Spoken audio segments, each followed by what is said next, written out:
But the Hogan situation, Hogan is a role model for millions of youngsters out there, and his public statements are just always denying the use of steroids without just the one or three times he mentioned for medical rehabilitation. David, he stayed at your home on a number of occasions, and I know the Inside Edition piece covered some of that, but I don't know if you want to bring it up or not, but he used to, from what I understand, stay at your home, I believe in Nashville, was it? Well, no, it was in Knoxville at that time. Knoxville, okay. Knoxville and Pensacola, Florida, and also in Connecticut. Okay.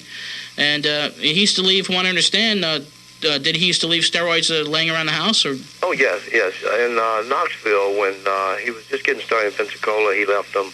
Of course, I was on the road. My family was with me sometime. When I moved to Knoxville from Nashville, I brought my family along. When he'd come up to stay, of course, my daughter was 7-year-old then, and, she'd move out of her bedroom and go sleep on the couch. We was struggling, trying to make it in pro wrestling, and Terry would come over, and she would volunteer to let him have her bed. And while we would go to the gym, she would go into the room to play, and she would see all these bottles sitting there, and she'd come out and ask her mother, what were they, because she was worried about Terry. She didn't want nothing to happen to Terry. She looked up to him. She knew he was a good friend of mine. And, of course, my wife told her, don't worry about it. It's vitamins and things you don't need to worry about. But she's seen all this medicine. She thought it was medicine. She thought the guy was sick or something. So then years later in Minneapolis, 1983, we would go to Terry's condo and go in the basement and work out. And, just about every day we'd work out there. And my daughter would go over, my wife would go over, and Terry's wife now, they'd be all together, and Terry and myself would be downstairs working out, and my daughter would go in the room, and she sees all these bottles. Now she's old enough to read, and she reads testosterone, testosterone, gonadotropin, Winstrol, Anavar, Dianabol, and she reads all these things. She can read them now. She's old enough to read them, and she comes down and asks her mother, about all that stuff, and she said, well, those are vitamins and things they take when they work out, and don't worry about it. It's she wasn't no use for her to get concerned of it. In other words, it was common knowledge. They asked my wife about it. My wife said, well, they asked her, did I take steroids? And I believe her response was, he's got a pair of wrestling boots.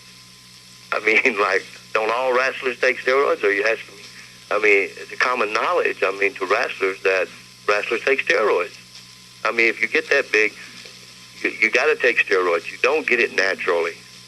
You have to have the use, and you have to have anabolic steroids to get that big. And anybody say they don't, well, they're lying. They should tell the truth, because, I remember in the old books you used to look in, the old bodybuilding books, and I believe you can still look in them and see Charles Atlas. They use, they got this ad. The guy's largest his arms was 17.5 inches. Mm-hmm. This guy worked out probably 18 hours a day. You know what I'm saying? Yeah. And he never got 22, 23-inch arms. He never weighed 300 pounds. And it was like I said though. I'm not knocking them. They got me to where I was, and I just hope that I continue in good health and I don't run up into the problem that Billy has run up into.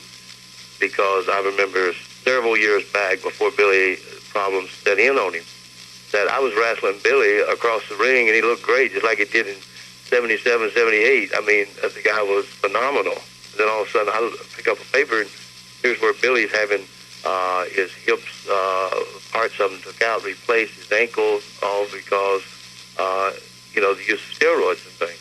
So I hope that don't come up on me. I don't believe it will, because I wasn't subjected to it as long as he was.